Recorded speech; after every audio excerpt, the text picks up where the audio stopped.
BNP Jamaat ও NCP মাঠে পরিস্থিতি বুঝছে জাপা।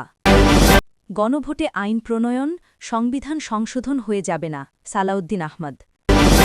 ৩ উপদেষ্টা একটি দলের হয়ে কাজ করছে, প্রধান উপদেষ্টাকে নাম পাঠানো হবে, জামায়াত নেতা তাহের।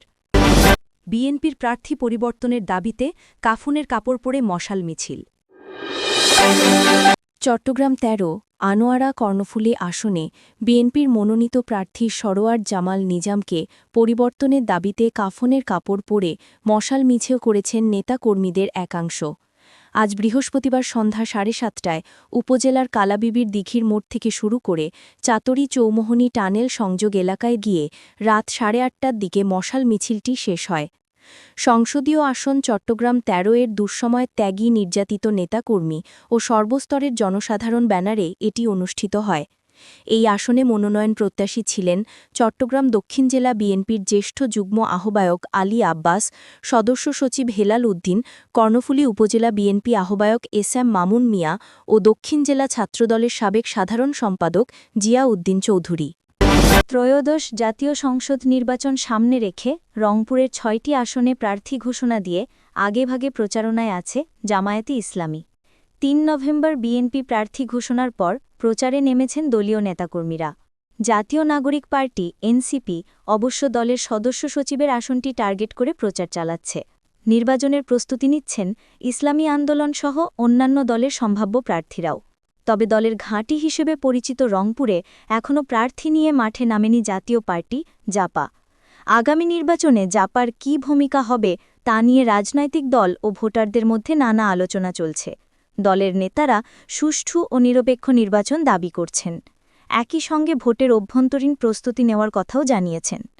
এই বিষয়ে জাপার কো-চেয়ারম্যান ও রংপুর সিটি কর্পোরেশনের সাবেক মেয়র মোস্তাফিজার রহমান প্রথম আলোকে বলেন, জাতীয় পার্টি নির্বাচনমুখী দল, কিন্তু তাদের কেন্দ্রীয় কার্যালয়ে হামলা, ভাঙচুর ও কর্মসূচিতে বাধা দেওয়া হচ্ছে।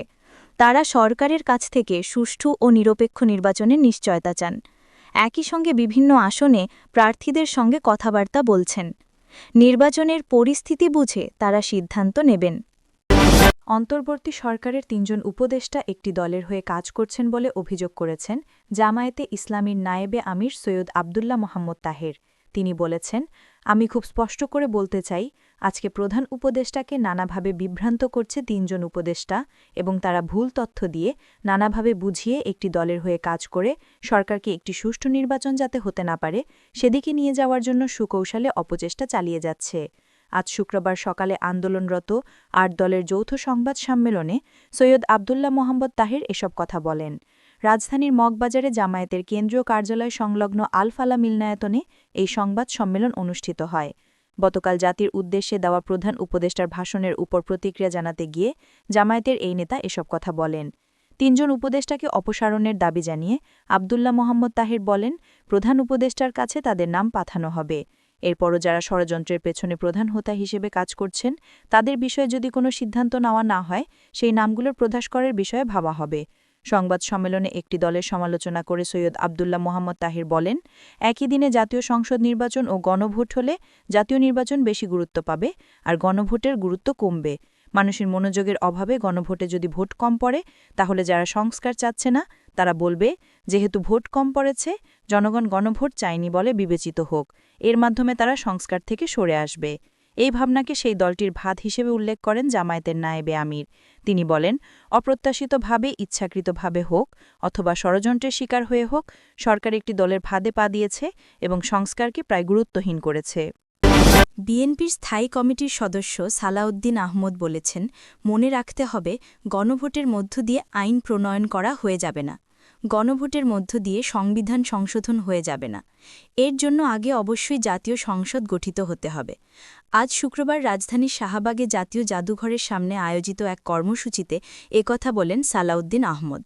নারীর ওপর ক্রমবর্ধমান সহিংসতা ও অসম্মান প্রতিরোধে প্রস্তুত সচেতন নারী সমাজ শীর্ষক এই মৌন মিছিল ও সমাবেশের আয়োজক নারী ও শিশু অধিকার ফোরাম। আগামী জাতীয় সংসদ নির্বাচন এবং জুলাই জাতীয় সনদ বাস্তবায়নে গণভোট হবে একই দিনে। গতকাল বৃহস্পতিবার জাতির উদ্দেশ্যে দেওয়া ভাষণে এই সিদ্ধান্ত জানান প্রধান উপদেষ্টা অধ্যাপক মোহাম্মদ ইউনুস। এই সিদ্ধান্তকে স্বাগত জানান সালাউদ্দিন আহমদ।